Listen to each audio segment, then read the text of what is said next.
आप देख रहे हैं आपकी आवाज और आपके साथ मैं हूं आसिफ शेख। आपकी आवाज में आज बात एक फिल्म और फिल्म पर जारी सियासी फसाद की। देश में हर तरफ आजकल जिस एक फिल्म की चर्चा हो रही है उस फिल्म का नाम है द कश्मीर फाइल्स। इस फिल्म को देखने के लिए लोगों को इंतजार करना पड़ रहा है क्योंकि फिल्म हाउसफुल जा रही है। उससे भी बड़ी बात यह है कि इस फिल्म पर जमकर सियासत हो रही है। कांग्रेस जहां इस फिल्म का विरोध कर रही है तो बीजेपी खुलकर फिल्म के समर्थन में है।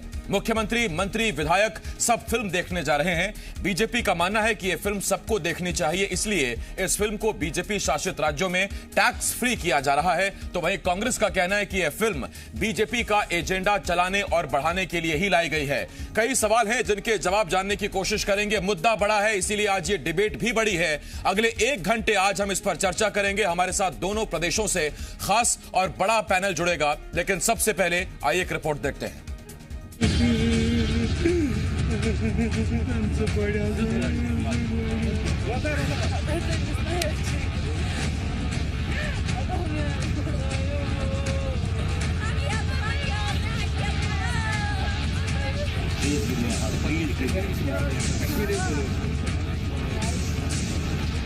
वो इससे बिगड़ी जो फिल्म में दिखाया गया है।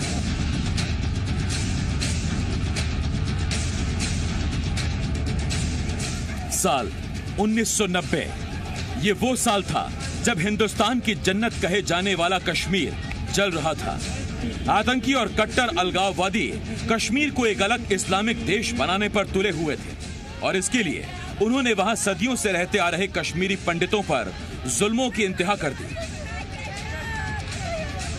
कश्मीरी पंडितों को मौत के घाट उतारा गया, उनकी बहु बेटियों के साथ दुराचार किया गया।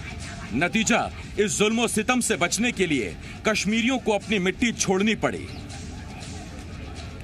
32 साल बाद इसी दर्द को दिखाने एक फिल्म आई है, नाम है द कश्मीर फाइल्स। निर्देशक विवेक अग्निहोत्री की यह फिल्म 11 मार्च को रिलीज हो चुकी है। देश भर में इस फिल्म को देखने के लिए लोगों में गजब की उत्सुकता है। शोज हाउसफुल जा रहे हैं, लेकिन इससे भी बड़ी बात यह है कि इस फिल्म पर सियासत भी जमकर हो रही है। 2 विचारधाराओं के बीच इस फिल्म को लेकर जंग शुरू हो गई है। देश के पीएम नरेंद्र मोदी ने द कश्मीर फाइल्स का विरोध कर रहे लोगों पर निशाना साधा। इन दिनों आपने देखा होगा कश्मीर फाइल फिल्म की चर्चा चल रही है और जो लोग हमेशा फ्रीडम ऑफ एक्सप्रेशन के झंडे लेकर के घूमते हैं वो पूरी जमात बौखला गई है पिछले 5-6 दिन से।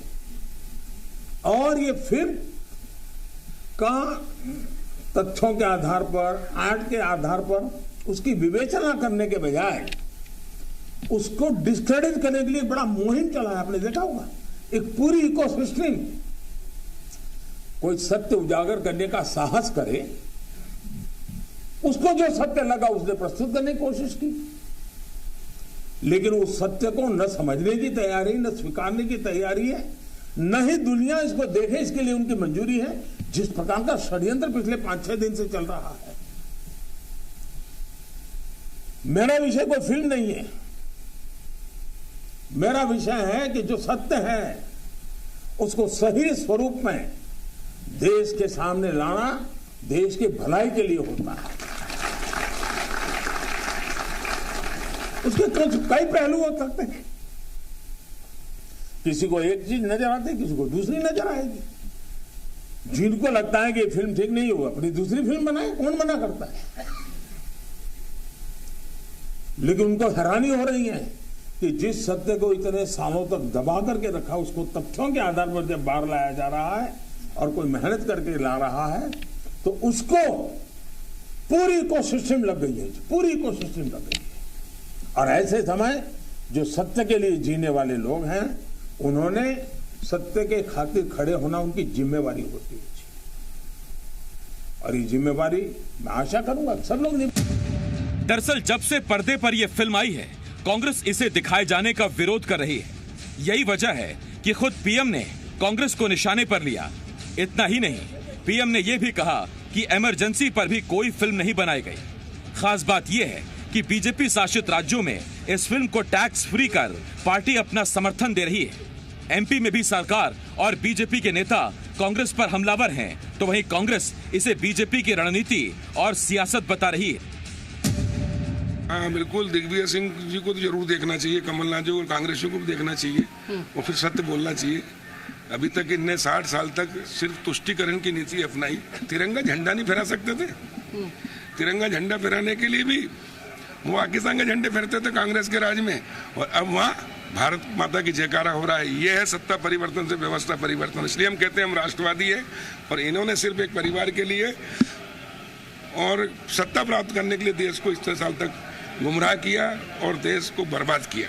जिनको पिक्चर देखना उसको रोका किसने, लेकिन ऐसी पिक्चरें बन क्यों रही हैं जो देश में दोबारा इस तरह की तरह ले आ रही हैं, नफरत बटे, लोग आपस में लड़ें, घृणा करें। या पुरानी चीजों को सिर्फ इसलिए लाया जा रहा है, डायरेक्टर को पैसा कमाना है और बाकी लोगों को सत्ता कमाना है। अच्छा, ये देश की चिंता किसी को नहीं है। सत्ता के लिए ये सब हो रहा है। बिल्कुल, सत्ता और पैसे के लिए हो रहा है, देश की चिंता नहीं है। कौन कौन पीछे से इसमें किसका फायदा है? कश्मीरी फाइल्स से बड़ा स्पष्ट दिखता है, फायदा नुकसान तो स्पष्ट दिख रहा है। फिल्म पर सियासी फसाद सिर्फ एमपी तक सीमित नहीं है, बल्कि छत्तीसगढ़ में भी फिल्म पर सियासत हो रही है। बीजेपी ने कांग्रेस सरकार से फिल्म को टैक्स फ्री करने की मांग की है, तो साथ ही सरकार पर आरोप लगाया कि लोगों को फिल्म देखने से रोके जाने की साजिश हो रही है। तो वहीं कांग्रेस का आरोप है कि यह फिल्म बीजेपी के एजेंडे को आगे बढ़ाने के लिए ही लाई गई है। मुझे लगता है कि इसको राजनीतिक चश्मे से न देख करके जनहित में देखना चाहिए, और जनहित में देखते हुए इसको टैक्स फ्री करने की मांग करते हैं। उसको टैक्स फ्री करें ताकि छत्तीसगढ़ के जो नागरिक हैं वो भी यथार्थ को जान सके और उसको देख सके, उसका लाभ मिल सके। इसलिए कल हाउस के अंदर भी ये बात आई थी, और आज इसलिए इस बात को कर रहे हैं कि टैक्स फ्री सरकार को करनी चाहिए। ये जानबूझ करके कि लोग कम से कम देखें, लोग ना आए उसमें, कैसे उससे वंचित किया जा सके, ये सरकार का एक षड्यंत्र है। क्यों छुपाया गया है? उस समय देश के प्रधानमंत्री श्री बीपी सिंह थे, और बीपी सिंह भारतीय जनता पार्टी के सहयोग से सरकार चला रहे थे। उस समय जम्मू कश्मीर के राज्यपाल जगमोहन थे, जो भारतीय जनता पार्टी के वरिष्ठ नेता थे। इन सारे तथ्यों को क्यों छुपाया गया है? और क्यों भारतीय जनता पार्टी के एजेंडे को लेकर इस पिक्चर का प्रचार कर रही है? कहीं न कहीं भारतीय जनता पार्टी के एजेंडे को आगे बढ़ाने के लिए इस पिक्चर को बनाया गया है, और निश्चित तौर पर इस प्रकार की चीजों को प्रोत्साहन नहीं दिया जाना चाहिए। हमारे टैक्स फ्री की मांग को गलत होगा। यानी कुल मिलाकर कश्मीर के अनकहे सच पर सियासत बिफर गई है। 32 साल पुराने जख्म दिखाने आई फिल्म पर सियासत आपा खो बैठी। सवाल यह है कि इसी फिल्म पर सियासत कहां तक जायज है? ब्यूरो रिपोर्ट, जी मीडिया।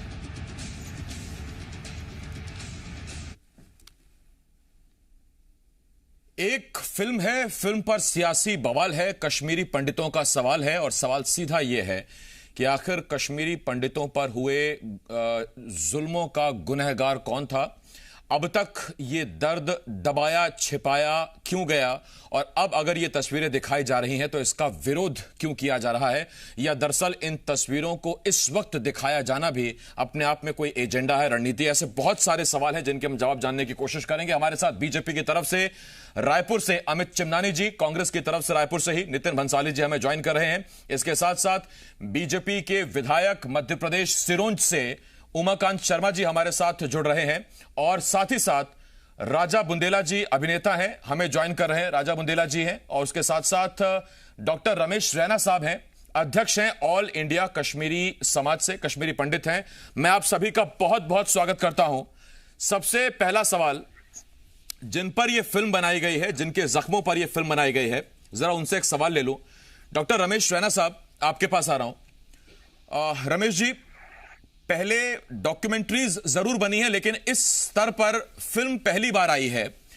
इस फिल्म को देखने के बाद जाहिर बात है आपके जख्म ताजा हो गए होंगे। कोई शिकायत है आपको इस फिल्म से, या आपको लगता है कि यह फिल्म हूबहू वो जख्म दर्शाती है जो आप लोगों ने झेला है? पहले सब मैं आपका धन्यवाद करूंगा कि आपने हमें यहाँ पर आने का निमंत्रण दे दिया और अपनी बात रखने की एक अपॉर्चुनिटी दे दी। जी सर। सबसे पहले जो ये फिल्म बनी है, इस फिल्म का अगर सही माने में हीरो मानेंगे तो डॉक्टर रमेश रैना कश्मीरी पंडित इस फिल्म का हीरो है, क्योंकि ये मेरा दर्द जो मैं पिछले 32 साल से बताने की कोशिश कर रहा था, लोगों के पास नहीं पहुंचा? क्यों उस वक्त की जो पिछले 32 साल की जो राजनीति थी, उस राजनीति ने इस नैरेटिव को, इस सिचुएशन को कश्मीर से बाहर कभी जाने दिया ही नहीं। इसको कश्मीर की वादी में कैद करके रखा और एक मुस्लिम नैरेटिव को जन्म दे दिया, जिसको हम बोलते हैं मुस्लिम एट्रॉसिटी नैरेटिव, जो देश भर में बिका, उसको मार्केट किया गया, विदेशों में बिका। और जब कश्मीर की बात होती थी तो कश्मीर की बात यह होती थी कि कश्मीरी मुसलमान के साथ जुल्म हुआ है। तो ऐसे में जब ये फिल्म आ गई, मेरी शिकायत यही है, क्या ऐसी फिल्में पीछे नहीं बन सकती थी? 32 सालों में नहीं बन सकती थी? हमारी कोशिशों से कुछ ऐसी फिल्में आई हैं, जैसे बब आई है, जैसे शीन आई है, जैसे शिकारा भी आई है। सबने थोड़ा थोड़ा दर्द दर्शाया था, लेकिन कुछ ऐसी सिचुएशंस आ गई जहां टेररिज्म रोमांटिसाइज हो गया है। लेकिन ये फिल्म है, इसमें टेररिज्म रोमांटिसाइज नहीं हुआ है, लेकिन इसमें एक कश्मीरी पंडित का जो दर्द है वो दर्शाया गया है। ठीक, मैं रन्ना जी इस पर आऊंगा आपके पास, क्योंकि मुझे बहुत से सवाल पूछने हैं आपसे। राजा बुंदेला साहब एक्टर हैं, हमारे साथ जुड़े हुए हैं और एक सीनियर एक्टर हैं। राजा बुंदेला जी, ये जो सवाल रमेश जी ने उठाया है, अब तक क्या वो स्थितियां थी, क्या वो चीजें थी जो फिल्म निर्माताओं को, निर्देशकों को इस तरह की फिल्म बनाने से रोक रही थी? आइडिया नहीं आया या इंडस्ट्री हिम्मत नहीं जुटा पाती थी सरकार के खिलाफ या किसी विचारधारा के खिलाफ जाने का? नमस्कार, आपका बहुत बहुत धन्यवाद जी। मैं ये कहना चाह रहा हूं कि जरा सा इतिहास उठा के देखें आप सिनेमा का। तो दूसरी बात आपने कही कि सिनेमा वाले कभी हिम्मत ही नहीं जुटा पाए, और आज भी अगर ये OTT प्लेटफॉर्म नहीं आता तो इस तरह की फिल्में बनी ही नहीं पाती थी। देखिए क्या हुआ, जब सिनेमा शुरुआत हुई तो एक बुद्धिजीवी वर्ग हुआ जो मुस्लिम लोग थे, जिनको बड़ी जानकारी थी, भाषा का, उर्दू का ज्ञान, बहुत पढ़ा लिखा, इन्होंने लेखन का कार्य ले लिया। और एक बुद्धिजीवी वर्ग था जो बंगाल से आया, दादा अमार शोनो, उन्होंने डायरेक्शन का काम ले लिया। अच्छे खासे 6 फीट के गबरू जवान पंजाब से आए, उन्होंने हीरो का काम ले लिया। इस तरह से विभाग बढ़ते गए और साउथ से हीरोइन आई। तो ये इस तरह का एक मेल जोल हुआ और फिर सिनेमा आगे बढ़ा। और व्यवसाय में पैसे लगते हैं सिनेमा के, लाखों करोड़ों रुपए, तो हर आदमी वही करता था जो उसमें उसको पैसा रिटर्न मिलता था। कभी भी देश की फिल्में नहीं आई। एक मनोज कुमार ने कोशिश की लंबे समय तक, जो देश के लिए, देश के हित में, जनहित में सरकार से जुड़ के फिल्में बनानी शुरू की। लेकिन मैं इसलिए विवेक को और अनुपम खेर को बधाई देता हूं कि लगातार विवेक की लगातार ये कोशिश रही है कि जो चीजें लोगों तक छुपाई गई हैं, लोग तक नहीं पहुंची हैं, उन्होंने बेधड़ल्ले से, अरे भाई इसमें नुकसान क्या है भाई, लोग क्यों तबाही शोर मचा रहे हैं, किस तरह की फिल्में नहीं आनी चाहिए, बीजेपी ने अपना एजेंडा, बीजेपी क्यों अपना एजेंडा ना आगे बढ़ाए? कांग्रेसियों ने 70 साल अपना एजेंडा बढ़ाया, इस मुल्क को कहां से कहां लेके खड़े हुए। अभी तो मैं तो कहता हूं 1984 पर भी फिल्में बननी चाहिए, वहां पर भी पता चलना चाहिए कि किस तरह से ये हुआ था कि सब जब बरगद का पेड़ हिलेगा गिरेगा तो धरती पर घास फूस तो वैसी डूब जाएगी। ये कोई बात हुई? अमेरिका ने हॉलीवुड में वियतनाम वार, जहां पर वो विलेन थे, उसको अपना पूरा का पूरा हॉलीवुड सिनेमा के साथ जोड़ के आज पूरी दुनिया को गले उतार दिया और हॉलीवुड स्टार कहां से कहां पहुंच गए, एक नया नैरेटिव सेट कर दिया सिनेमा के थ्रू। नैरेटिव की कमी थी क्या? ये जरा मैं इस पर आऊंगा आपके पास सर। अभी एक बार जरा मैं सारे मेहमानों के पास आता हूं। राजा बुंदेला साहब, मैं आपके पास आ रहा हूं। नितिन भंसाली जी, आपकी तो केंद्र में तब सरकार भी नहीं थी, आपके प्रधानमंत्री भी नहीं थे, आपकी कोई सीधी गलती भी नजर नहीं आती, फिर विरोध किस बात का है? देखिए, विरोध इस बात का है कि जिस तरीके से नफरत और हिंसा की मार्केटिंग भारतीय जनता पार्टी करके जो सीन क्रिएट करना चाहती है इस फिल्म के माध्यम से, वो चीज साफ नजर आ रही है। अब ये कहते हैं कि टैक्स फ्री क्यों नहीं कर रहे हो, ये कि मुद्दा था आपकी रिपोर्टिंग में भी मैंने देखा, तो ऐसा कौन सा उसमें वो है कि उसमें टैक्स फ्री किया जाए? दूसरी बात कि ये एक बीजेपी का एजेंडा है कि किस तरीके से हिंदू मुसलमान को और उसको किस तरीके से लड़ाया जाए। मैं ये कहता हूं कि कश्मीर को बचाने की या कश्मीर के हित की और देश की जनता के हित की बात क्यों नहीं होती? इस प्रकार की मूवीज को लाकर उसको बाद में टॉकीजों में जाकर देखना और इनके बड़े नेताओं का वहां पर, योगी का, आडवाणी का, जाके वहां पर रोना, ये सब एक एक्टिंग नजर आती है। पूरी एक पटकथा जाने की पहले से लिखी गई हो कि देश में लोगों के दिमाग में किस तरीके की छवि मुस्लिमों के लिए, हिंदुओं के लिए, पंडितों के लिए, ये उस तरीके का एक कहते हैं कि सांप्रदायिकता फैलाने की कोशिश की जा रही है। आज भाजपा के लोग मूवी देखने भी गए थे, मैंने लगातार मैं 2-3 न्यूज चैनल्स में अभी डिबेट में था तो ये पता चला कि वहां पर नारेबाजी भी कर रहे थे। तो क्यों नारेबाजी कर रहे थे? ये कहते हैं हम मूवी देखने से रोक रहे हैं। हमने किसी को नहीं रोका, हम उस चीज को रोक रहे हैं कि जो गलत चीजों को पेश किया जा रहा है। मैं तो ये भी कहता हूं कि मूवी यदि अच्छी बनाई तो इतने अच्छे कलाकार हैं भारतीय जनता पार्टी में, स्मृति ईरानी है और भी कई लोग हैं, उनको भी कोई रोल देना था, अच्छी एक्टिंग कर लेते हैं। योगी जी, आडवाणी जी भी जिस प्रकार वो थिएटर में रो रहे थे।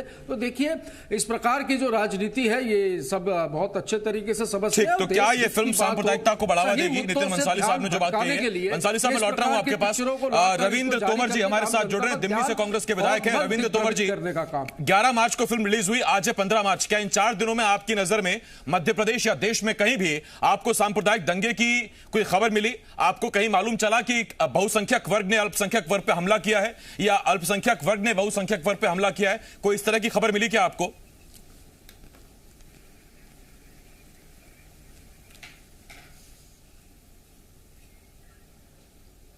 रविंद्र जी, आप मुझे सुन पा रहे हैं? आवाज आ रही है? जी जी जी। रविंद्र जी, छत्तीसगढ़ में आपके सहयोगी हैं नितिन भंसाली जी। मैंने उनसे सवाल पूछा था कि इस फिल्म का विरोध क्यों, तब ना आपकी सरकार केंद्र में थी ना आपके प्रधानमंत्री थे, तो आप इसका विरोध क्यों कर रहे हैं? उन्होंने कहा कि इस फिल्म से सांप्रदायिकता को बढ़ावा मिलेगा। मेरा सवाल आपसे ये कि आप तक कोई खबर पहुंची है जहां किसी बड़े सांप्रदायिक दंगे की खबर आपको मिली हो, किसी उन्माद, किसी फसाद की खबर आपको मिली हो? कहां फैल रही है सांप्रदायिकता इस फिल्म के बाद? देखिए, मैं एक बात कह रहा हूं आपसे कि फिल्म को रिलीज करके जो उसमें घटनाक्रम दिखाया गया है, मैंने अभी उसको देखा नहीं, मैं देखूंगा उसको।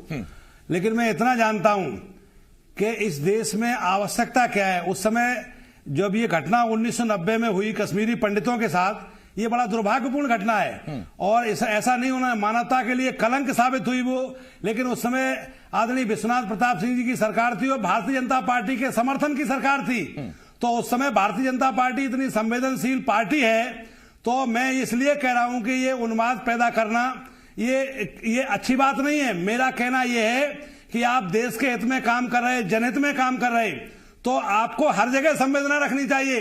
अभी दिल्ली की सड़कों पर 14 महीने किसान बैठे रहे, 750 किसानों की शहादत हो गई, तो इसके प्रति भी संवेदनशील होना चाहिए भारतीय जनता पार्टी को। और कश्मीरी पंडितों के साथ जो अन्याय हुआ है उसके लिए हम और हमारी पूरी पार्टी उसकी संवेदना रखती है, क्योंकि ये गलत हुआ। उस समय सरकार इनके समर्थन की थी, थोड़ा सा तो कश्मीरी पंडितों से माफी मांगना चाहिए। मैं इस पर आऊंगा आपके पास और पूछूंगा कि अगर पूरी संवेदना रखते हैं तो उनकी संवेदनाओं को व्यक्त करती जब फिल्म आई है तो उस फिल्म का विरोध क्यों कर रहे हैं? निर्देशक पैसा कमा रहे, इस बात का विरोध है? फिल्म अच्छी बनी है या पटकथा से कोई शिकायत है, कैमरा अच्छा यूज नहीं हुआ? पूछूंगा मैं आपसे। आऊंगा तोमर साहब, आऊंगा आपके पास। अब जरा उमाकांत शर्मा जी आपके पास आ रहा हूं। उमाकांत शर्मा जी, मुझे एक सवाल का जवाब दीजिए। Tomar ji 1 minute sir, Tomar ji 1 minute, Ravindra sir 1 minute, एक एक करके। Ravindra sir 1 minute. उमाकांत शर्मा जी, प्रधानमंत्री आपकी समर्थित सरकार के, केंद्र में आपकी समर्थित सरकार, और उस वक्त जो गवर्नर नियुक्त किए गए जगमोहन मल्होत्रा, वो भी आप ही की तरफ से नियुक्त किए गए, तो फिर इसकी जिम्मेदारी उस वक्त किसकी थी? कश्मीरी पंडितों को सुरक्षा मुहैया कराने की जिम्मेदारी किसकी थी? कश्मीरी पंडितों के साथ अन्याय की शुरुआत, कश्मीरी हिंदुओं के साथ अन्याय की शुरुआत और कश्मीर को देश से दूर रखने की शुरुआत पंडित जवाहरलाल नेहरू की देन थी। और उसके पाप का प्रायश्चित अभी तक ये कांग्रेसी नहीं कर रहे हैं। जवाहरलाल नेहरू, इंदिरा गांधी, राजीव गांधी, नरसिम्हा राव, सभी लोग कश्मीर में जो पंडितों का पलायन हुआ उसके लिए जिम्मेदार हैं। केवल बीपी सिंह का कितना सा कार्यकाल रहा, उसके लिए ये बार बार बोल रहे हैं जी। जब 22 अक्टूबर को कश्मीर पे कबायली हमला हुआ था, तब पंडित जवाहरलाल नेहरू मौन क्यों रहे? उन्होंने सुरक्षा कश्मीर के लोगों को क्यों नहीं दी? हमारे देश के राष्ट्रपिता महात्मा गांधी चुप क्यों रहे? इसका जवाब कांग्रेस को देना पड़ेगा। कश्मीर समस्या के लिए जिम्मेदार, पंडितों के पलायन के लिए जिम्मेदार ये उमाकांत शर्मा जी, आप कब की बात कर रहे हैं? आप ये 48 की बात कर रहे हैं क्या? कांग्रेस जिम्मेदार है जी। आप 48 की बात कर रहे हैं क्या? 1948 की?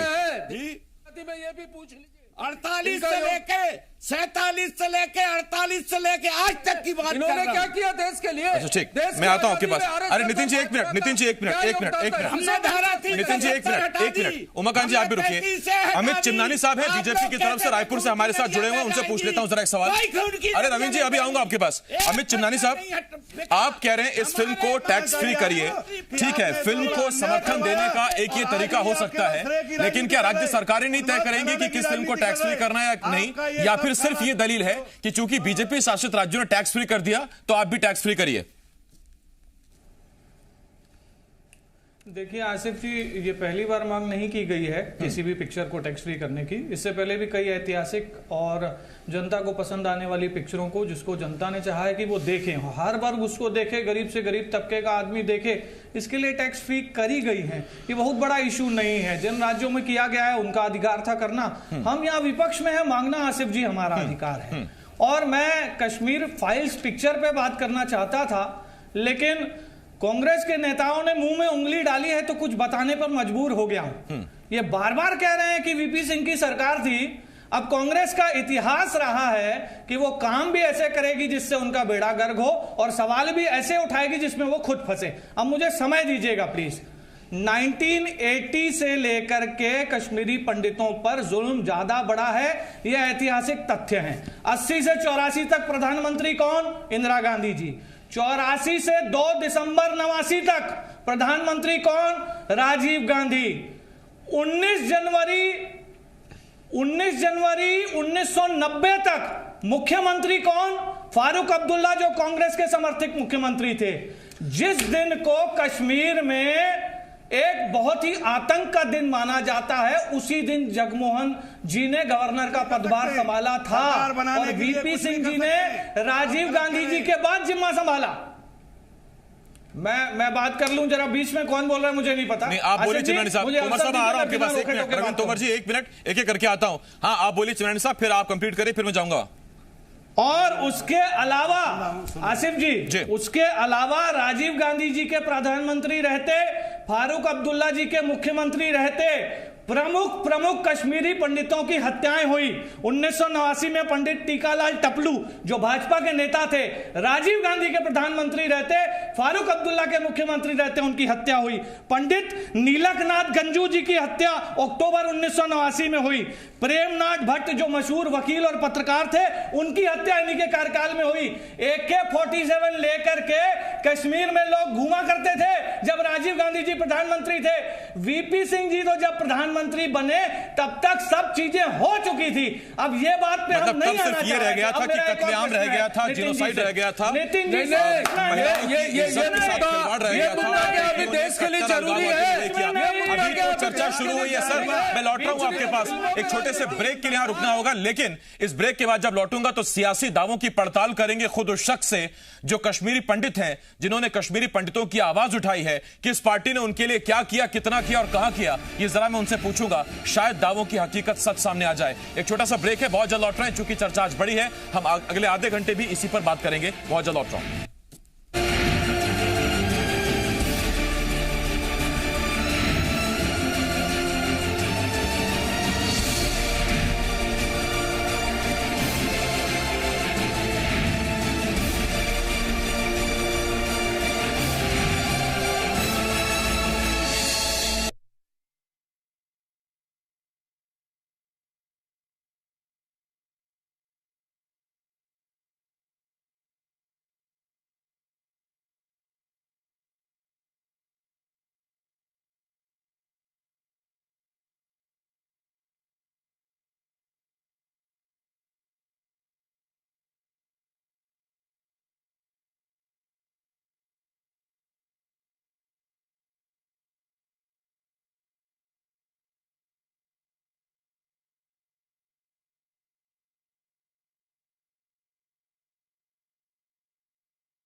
प्रस्तुतकर्ता बाल्को मेडिकल सेंटर नया रायपुर, मध्य भारत का अत्याधुनिक कैंसर हॉस्पिटल। प्रायोजक फूलों के पराग और प्रकृति के सैकड़ों पोषक तत्वों से भरपूर पतंजलि हनी। कपिला पशु आहार, प्यार बढ़ेगा दूध बहेगा। पतंजलि गाय का देसी घी खाएं, मिलावट के जहर से अपने मासूम बच्चों व परिवार को बचाएं। और स्पर्श multi speciality hospital Bhilai.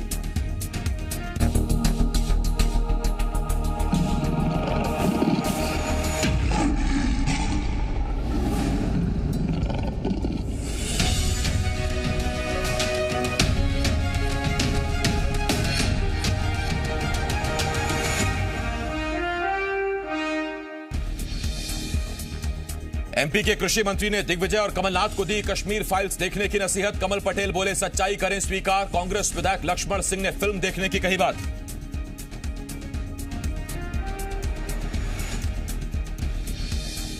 Chhattisgarh की सियासत में द कश्मीर फाइल्स की गूंज। बीजेपी ने उठाई फिल्म को टैक्स फ्री करने की मांग तो कांग्रेस बोली बीजेपी का एजेंडा आगे बढ़ाने के लिए बनी फिल्म, तथ्यों को तोड़ मरोड़ कर पेश करने का आरोप। एमपी में 25 अप्रैल तक नहीं होंगे पंचायत चुनाव। नए परिसीमन के आधार पर वोटर लिस्ट बनाने के निर्देश। 4 से 16 अप्रैल तक पेश किए जा सकेंगे दावे आपत्ति। 25 अप्रैल को फाइनल होगी नई वोटर लिस्ट। हिजाब पर कर्नाटक हाईकोर्ट के फैसले का एमपी कांग्रेस विधायक आरिफ मसूद ने किया विरोध। नरोत्तम मिश्रा का तंज। आरिफ मसूद को बताया कांग्रेस का स्लीपर सेल। प्रस्तुतकर्ता 90 वर्षों से महिलाओं की नंबर 1 आयुर्वेदिक औषधि व टॉनिक हेम पुष्पा। प्रायोजक सर्दी खांसी के लिए वैद्य ऋषि कासकल्प चटनी।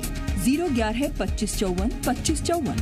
सुयश हॉस्पिटल गुदियारी रोड रायपुर छत्तीसगढ़ और केसरी मरहम एवं तैलम, वर्षों से दर्द पे सबसे ज्यादा असरदार।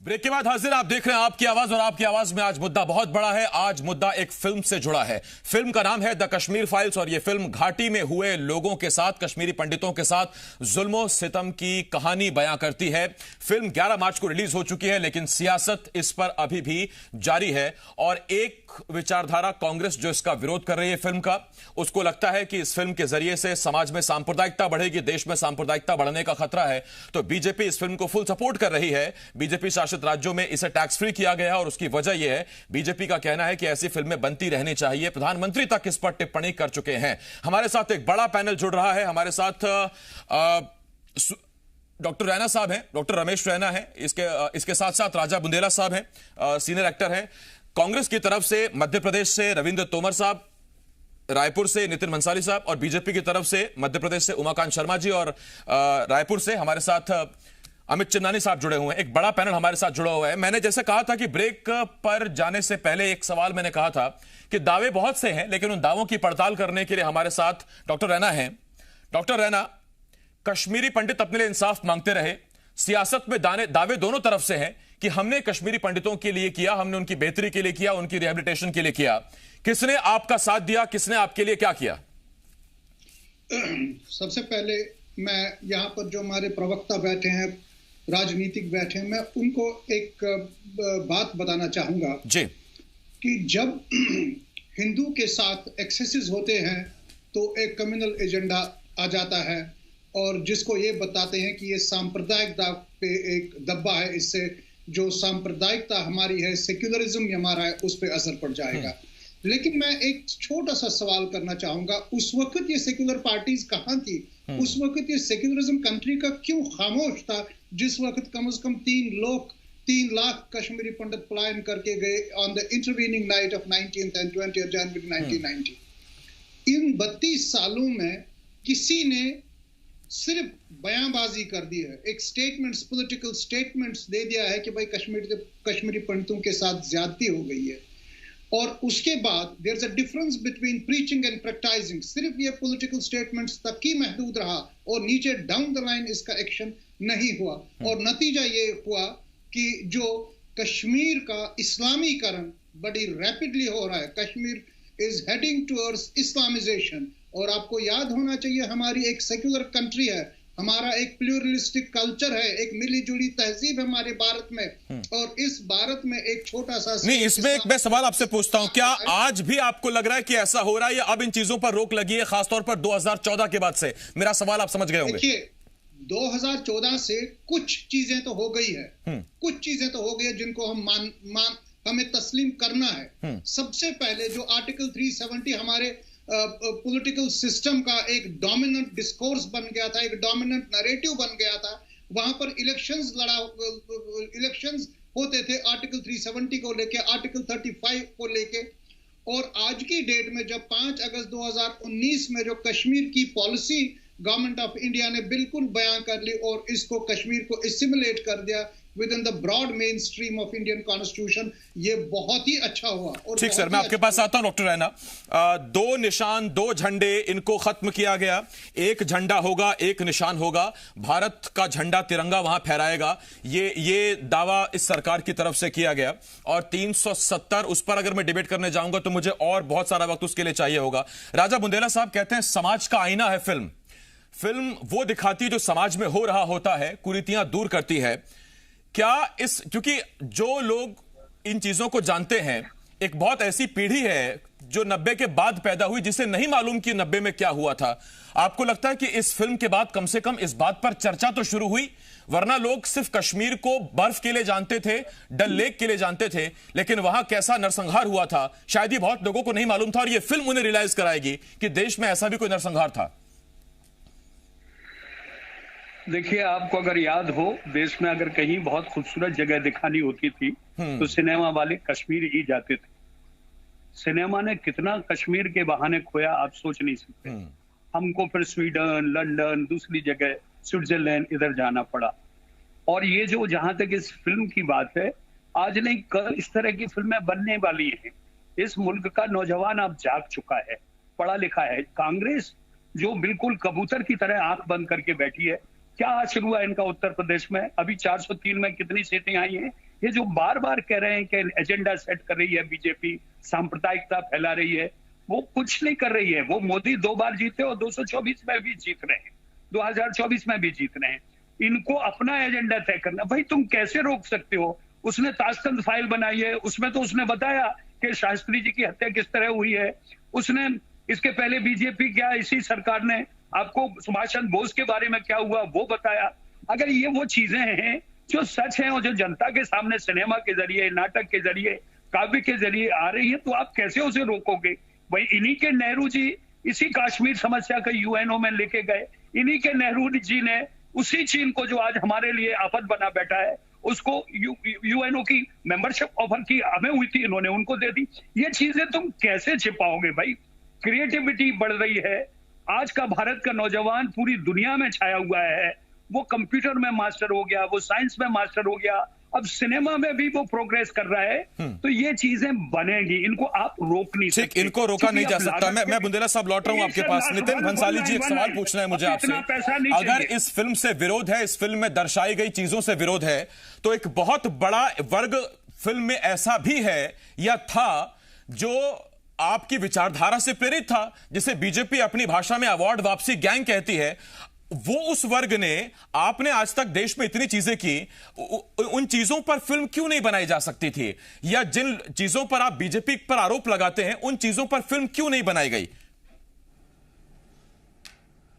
देखिए, सबसे पहले तो मैं ये कहूंगा कि आपने राजा बुंदेला जी को अभिनेता के तौर पे बैठाया है, पर ये पूरा भारतीय जनता पार्टी के एजेंडे की बात आप थोड़ी तो ये क्लियर कर दें कि ये अभिनेता है या नेता है। पहले तो ये क्लियर कर दें। भारत माँ के 4 सिपाही हिंदू मुस्लिम सिख ईसाई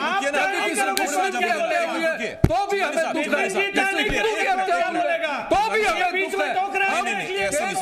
नहीं चलेगा। एक मिनट रुकिए। नितिन भंसाली साहब, आप तो कांग्रेस के प्रवक्ता है ना सर, मैंने आपसे सवाल पूछा, आप अपना स्टैंड रखिए, बाकी मेहमान क्या रख रहे हैं वो उनकी बात है। इसमें युद्ध में आजादी के संग्राम में क्या योगदान था आरएसएस और भारतीय जनता पार्टी का, ये साबित करेंगे। ये इस तरीके की मैंने आपसे सवाल ये पूछा, देखिए हर मेहमान अपनी बात के लिए खुद जिम्मेदार है। अमित चंदानी साहब, आप एक मिनट रुकिए। अच्छी बात है, आप बहुत बढ़िया काम कर रहे हैं, लेकिन अभी हमारे एंकर साहब ने ये कहा कि आप और चीजों पे भी फिल्म बनवाइए। बिल्कुल बनेगी, क्यों नहीं बनेगी? अरे फिल्म तो बननी चाहिए। अरे कहां की ले गए आप? बुंदेला साहब एक मिनट। मैंने देखिए भंसाली साहब प्लीज, आप अपनी बात के लिए जिम्मेदार है, बुंदेला साहब अपनी बात के लिए जिम्मेदार है। मेरा सवाल भंसाली साहब आपसे ये है कि एक बड़ा वर्ग ऐसा भी रहा है जो आपकी विचारधारा से प्रेरित है, बहुत से लोग आपकी विचारधारा से प्रेरित हैं जो आपको वोट करते हैं। मैं पूछ रहा हूं कि उन्होंने ऐसी फिल्में क्यों नहीं बनाई जिसमें कांग्रेस के अच्छे काम दिखाई दें, या ऐसी चीजें कश्मीर में कभी तो आपने कुछ अच्छा किया होगा ना सर, उसको लेके फिल्म क्यों नहीं बनाई गई या क्यों नहीं बन पाई? देखिए जी आसिफ जी झूठ का काम, झूठ की दुकान हमसे नहीं चलती। झूठ की दुकान हमसे नहीं चलती। इस फिल्म में जो पात्र है, जो चरित्र है, पूरा प्री प्लान्ड है भाई, मार्केटिंग है। ये किसी एजेंडे पे बनाई गई फिल्म है, क्यों नहीं समझ रहे लोग? और क्यों भाजपा इतनी उतावली हो रही है इस फिल्म को लेकर, ये भी समझ से परे है कई चीजों को। एक पात्र है उसमें महिला का। अरे तोमर जी, आप ही की पार्टी के आप बोलने नहीं दे रहे हैं, वो आप ही की पार्टी के बोल रहे हैं। तोमर जी एक मिनट, ऐसा कुछ भी नहीं हुआ था, तो बिल्कुल ये झूठ तो साबित होता है। और इस प्रकार की फिल्में बनाकर इस तरीके के प्रोपोगंडा खड़ा करके, ठीक, अब मैं आपके पास आ रहा हूं। एक मिनट भंसाली साहब एक मिनट। भारतीय जनता पार्टी के नेता उमाकांत शर्मा साहब हमारे साथ हैं। उमाकांत शर्मा जी, क्यों बीजेपी का पर्सनल इंटरेस्ट इसमें दिख रहा है?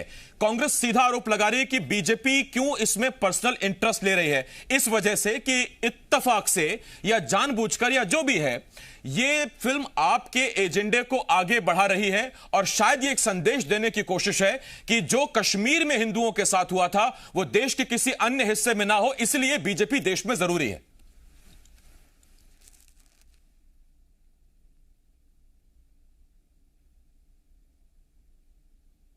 उमाकांत जी उनको आवाज नहीं पहुंच रही। भंसाली साहब, यही सवाल बिल्कुल मैं आपके पास लेके आ रहा हूं, वक्त बिल्कुल जाया नहीं करूंगा, बताइए साहब। सॉरी अमित चिमनानी साहब, ये सवाल आपसे है। आसिफ जी कुछ हम भी बोल रहे हैं। हाँ चिमनानी साहब, आपसे सर, मैं ये कह रहा हूं कि ये जो पिक्चर है वो देश की जनता को पसंद आ रही है और देश की जनता उसकी तारीफ कर रही है। पिक्चर देख के सब लोग अपना कमेंट, अपना वीडियो जारी कर रहे हैं और सबसे अपील जनता कर रही है कि देखो, ठीक है। मेरा प्रश्न, विनम्र प्रश्न कांग्रेस के मित्रों से ये है कि जब कश्मीरी पंडितों को भगा दिया गया, हत्या हुई, बलात्कार हुआ, तब सांप्रदायिक सद्भाव खराब नहीं। सभी धर्मों का, सभी संप्रदाय की, सभी की बात यही बात है। भारत हमारा जो संविधान है। देखिए, मैंने चिमनानी साहब को रोका था बीच में। भंसाली साहब नहीं, चिमनानी साहब आपकी बात भी ठीक नहीं कि आप किसी को बोलने नहीं देंगे। मैं बोल रहा हूं ना, एक मिनट। भंसाली साहब आप ये क्यों नहीं समझ रहे? 5 मेहमान और है मेरे पास। भंसाली साहब प्लीज, मुझे ऑडियो डाउन करना पड़ेगा सर, मैंने आज तक नहीं किया, मैं आपसे रिक्वेस्ट कर रहा हूं प्लीज। भंसाली साहब प्लीज। चिमनानी साहब बोलिए। आसिफ जी इनका आवाज डाउन कर दीजिए। नहीं, मैं बोल चुका हूं सर, मैंने कभी नहीं किया, मैं मजबूर हो जाऊंगा। 6 मेहमान है, सबको मैनेज करना है। 1 मिनट सर, आप बोलिए। आवाज नहीं दबा सकते। चिमनानी साहब आप बोलिए। भंसाली साहब सुन रहे हैं आपको, बोलिए, आप बोलिए। सर, जब कश्मीरी पंडितों को भगाया गया तब सांप्रदायिक सद्भाव खराब नहीं हुआ। इतने सालों तक लोग चुप रहे। आज पिक्चर बनी है जिसको बॉम्बे हाई कोर्ट ने भी पीआईएल को रिजेक्ट कर दिया। उसमें भी पीआईएल में कहा गया था कि सांप्रदायिक सद्भाव बिगड़ रहा है। कोर्ट ने कहा है, तो क्या कांग्रेस तय करेगी कि कोर्ट तय करेगी? सेंसर बोर्ड तय करेगा? क्या कांग्रेस बताएगी कौन सी पिक्चर रिलीज होगी? और मैं तो सलाह देता हूं, सुझाव देता हूं कांग्रेस के लोगों को। सुनिए, बीच में मत बोलिए। कांग्रेस के लोगों, अरे सुनिए नितिन जी, सुनिए जरा। कांग्रेस की राजनीति वैसे भी नहीं चल रही है। आप इधर ध्यान भटकाने की कोशिश कर रहे हैं। आप केवल उसकी टीआरपी लेना चाहते हैं चुनाव के लिए। 10 सेकंड तो बोलने दीजिए मुझे आसिफ जी। अच्छा तोमर साहब, कह रहा हूँ, आपसे उदाहरण देकर कह रहा हूँ। तोमर साहब 1 मिनट। तोमर साहब एक बार सुन लीजिए, फिर मैं आपके पास आता हूँ। 1 मिनट। तिल मिला गए। अरे तोमर साहब रुकिए, सर रुकिए। सर बड़ा मुश्किल हो जाएगा मेरे लिए ऐसे। एक मिनट तोमर साहब प्लीज। नहीं फिर ऐसे नहीं चलेगा। एक मिनट, अरे सर इतना सेंसिटिव टॉपिक है, एक इतने बड़े वर्ग की बात हो रही है, इतनी अगर चिंता थी तो अब तक क्या किया? डिबेट में सारी चिंता दिखा रहे हैं आप। रुकिए एक मिनट जरा, एक मिनट रुकिए। अरे मैं तो ये पूछता हूँ, ये मुद्दा है क्या? एक मिनट। अच्छा तोमर साहब आपसे सवाल पूछता हूं, जरा आप जवाब दीजिए। तोमर साहब मुझे बात बताइए, जब भी देश में दुनिया में कोई प्रभावशील व्यक्ति होगा उस पर टॉपिक पर फिल्म बनती है, कभी भी ऐसे लोगों पर फिल्म नहीं बनती जो बड़े सामान्य हैं, जिनके जीवन में कुछ बड़ी चीज हुई ही नहीं। मेरा आपसे सवाल यह है कि आप एक एक करके राज्य हारते जा रहे हैं। अब अगर प्रधानमंत्री मोदी पर एक फिल्म बनी थी, ये निर्माता निर्देशक तय कर रहे हैं ना उन्हें कि फिल्म किस पर बनानी है, या आप तय कर लेंगे फिल्म किस पर बनानी है? और अगर आपको आपत्ति है तो कोर्ट के दरवाजे आपके लिए खुले हैं तोमर साहब, आप जा सकते हैं। नहीं मैं आपत्ति की बात नहीं कर रहा हूं, माननीय मेरी बात समझिए। मैं कह रहा हूं, हाँ, मैं कह रहा हूं, मेरा कहना ये है कि कोई भी काम देश में ऐसा नहीं होना चाहिए जिससे धार्मिक अनुपात पैदा हो। और मैं ये कह रहा हूं, मेरा सिर्फ एक बात का जवाब दे दें भारतीय जनता पार्टी में बैठे हुए लोग, सत्ता में बैठे हुए लोग, कि 1990 में आदरणीय विश्वनाथ प्रताप सिंह जी की सरकार थी और उसमें समर्थन भारतीय जनता पार्टी का था या नहीं था? केवल इस बात को इनकार करिए कि नहीं था, कि था। उस समय 5 लाख कश्मीरी पंडितों के साथ अत्याचार हुआ, अन्याय हुआ, उनकी हत्या हुई, उनकी महिलाओं के साथ सामूहिक बलात्कार हुआ। उस समय सरकार किसकी थी? केवल इतना जवाब दीजिए मुझे, किसकी सरकार थी? और उस समय सवाल तो मैंने सबसे पहले पूछ लिया था, सबसे पहले सवाल मेरा ये था। समर्थन की सरकार थी। तोमर जी, उमाकांत शर्मा साहब जुड़े हुए हैं मेरे साथ, पहली बार वो आवाज नहीं सुन पाए थे मेरी। उमाकांत शर्मा जी मैं आपके पास आ रहा हूं, एक मिनट तोमर जी, केवल जनता तोमर जी एक मिनट। उमाकांत शर्मा साहब, सच्चाई ये अब जब फिल्म आई है तो यह बताया जा रहा है कि बीजेपी इस फिल्म का समर्थन करती है, सच्चाई सामने आनी चाहिए। अब तक बीजेपी को भी किसने रोका था, या उस तरह से क्यों नहीं चीजें आप निकालकर सामने लाए, या क्यों नहीं वो सच सामने आ पाया? इस फिल्म का इंतजार क्यों था? मैं थोड़ा सा समय आपसे लेना चाहता हूं। उतना ही दूंगा सर जितने बाकी मेहमानों को दिया, उसमें कोई कटौती नहीं होगी। आप शुरू करिए। मैं 3 कार्यकाल में इस विषय को देखना चाहता हूं जी। पहली सदी में वहां हिंदू पूर्णता 100% थे। 13वीं 14वीं सदी में वहां मुसलमानों का, इस्लाम का प्रवेश हुआ, और उसके बाद 48 में वहां कश्मीर पर कबायली पाकिस्तानी आक्रमण हुआ। उस बात के बाद पंडित जवाहरलाल नेहरू और इंदिरा गांधी ने अब्दुल्ला से और शेख अब्दुल्ला के पुत्र फारूक अब्दुल्ला से क्या समझौता किए? उनको ये कांग्रेसी याद क्यों नहीं करते? और 1975 में इंदिरा शेख समझौता हुआ, 1986 में राजीव गांधी के समय दंगे हुए। अरे ये देशद्रोहियों का साथ देने वाले कांग्रेसी आज कश्मीर की स्थिति ईरान जैसी करना चाहते हैं, जहां से पारसी लोग खत्म हो गए और वह पूरा कट्टरवादी इस्लामी ताकतों के अंडर में आ गया, वह पूरा धर्मांतरण हो गया। ऐसे ही ये कश्मीर को बर्बाद करना चाहते हैं। उमाकांत शर्मा जी, आप बहुत सीनियर लीडर हैं, मैं आपसे सवाल पूछता हूं इस पर। आप कह रहे हैं कि कांग्रेस ने ऐसी ताकतों के साथ मिलकर वहां शासन किया, सरकार चलाई। महबूबा मुफ्ती के साथ गठबंधन किसने किया था? वहां पीडीपी के साथ सरकार किसने बनाई थी? कितना नुकसान हुआ? अरे तोमर साहब रुकिए तो सही एक मिनट सर। उमाकांत शर्मा साहब सवाल पूछा रहे हैं। गठबंधन करके कश्मीर के अंदर की स्थिति समझकर और अमित शाह जी ने, मोदी जी ने धारा 370 ठीक, मैं आप सबके पास आऊंगा। एक मिनट, डॉक्टर रैना हमारे साथ हैं। डॉक्टर रैना, मैं आपसे ये पूछता हूं, अब आज देखिए 32 साल हो गए इस घटना को। अभी तो देश में एक बहुत बड़ी पीढ़ी ऐसी है जो उस वक्त पैदा भी नहीं हुई थी। आज का जो कश्मीरी पंडित है, उनकी जो संतानें हैं, वो क्या चाहते हैं 32 साल बाद? उनकी आवाज क्या है, उनकी क्या मांग है? देखिए, मैं आपको बड़ा क्लियरली बताऊंगा जी। कश्मीरी पंडित की कोर कॉन्स्टिट्यूएंसी है और किसी भी सिचुएशन में हम इस कोर कॉन्स्टिट्यूएंसी को नहीं गिव अप कर लेंगे। अगर मैं नहीं रहा तो मेरा बेटा इसको क्लेम करेगा, अगर मेरा बेटा इसमें नहीं इंटरेस्टेड होगा तो मेरा पोता इसको क्लेम कर लेगा। ये हमारी रेस मेमोरी है।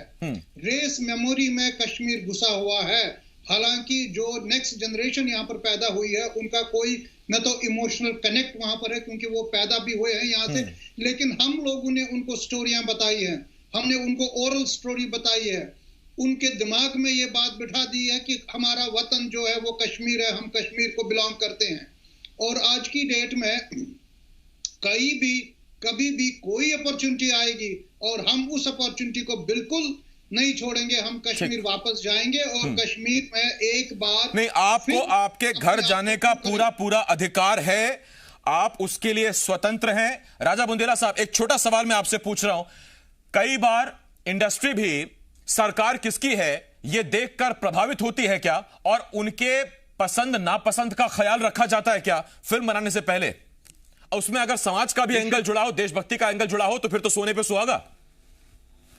देखिए, निश्चित ही आप देखिए, करोड़ों का व्यवसाय है, जो आदमी इसमें पैसा लगाता है वो उसको उस पैसे की वापसी की भी उम्मीद होती है।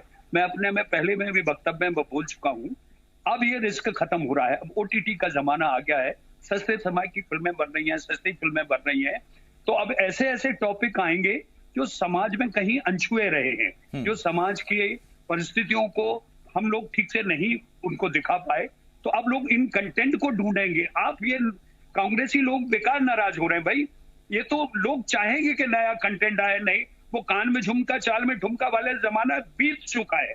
अब नौजवान बिल्कुल शूट अप करके आगे बढ़ना चाह रहे हैं, तो इसी तरह के कंटेंट आएंगे। बस इतना ख्याल रखना पड़ेगा साहब, बड़े सेंसिटिव टॉपिक हैं, वो जो उस वक्त जिंदा थे वो तो हकीकत जानते हैं, लेकिन नई पीढ़ी इन्हीं चीजों को पढ़ेगी, इन्हीं चीजों को देखेगी। जरा तथ्यों का ख्याल रखना पड़ेगा, हकीकत का भी ख्याल रखना पड़ेगा, वरना जिस चीज की आशंका है वो होते देर नहीं लगेगी। और ऐसे में फिल्म निर्माता निर्देशकों पर भी बहुत बड़ी जिम्मेदारी है। कंटेंट उठाइए, जरूर उठाइए, लेकिन उनकी सत्यता का भी ख्याल रखिए। और रही बात विचारधारा की या रही बात जिम्मेदार की, तो फिर जो लोग जानते हैं, जिन पर बीती है, वो बेहतर जानते हैं कि उस वक्त कौन जिम्मेदार था, कौन उसके लिए क्या था। लेकिन अब क्या सियासत को इस पर चिंता नहीं करनी चाहिए कि जिन लोगों पर बीती है उनका भला कैसे हो सके, उनकी घर वापसी कैसे कराई जा सके। सियासत को शायद अपना फोकस इस तरफ डाइवर्ट करना चाहिए, बजाय इसके कि एक फिल्म कितना पैसा जुटा रही है, वो किस प्लेटफॉर्म पर आ रही है, उसके हाउसफुल क्यों चल रहे हैं, वो टैक्स फ्री है कि नहीं। बहुत धन्यवाद है हमारे आप सभी का। रविंद्र तोमर साहब बहुत धन्यवाद, उमाकांत शर्मा जी, नितिन बंसाली जी, अमित चंदानी जी, राजा बुंदेला साहब और डॉक्टर रैना साहब, विशेष तौर पर आपका भी बहुत बहुत धन्यवाद। एक छोटा सा ब्रेक है, ब्रेक के बाद भी जी मध्य प्रदेश छत्तीसगढ़ पर खबरों का सिलसिला लगातार जारी है। आप बने रहिए हमारे साथ, बहुत जल्द लौट कर आ रहे हैं।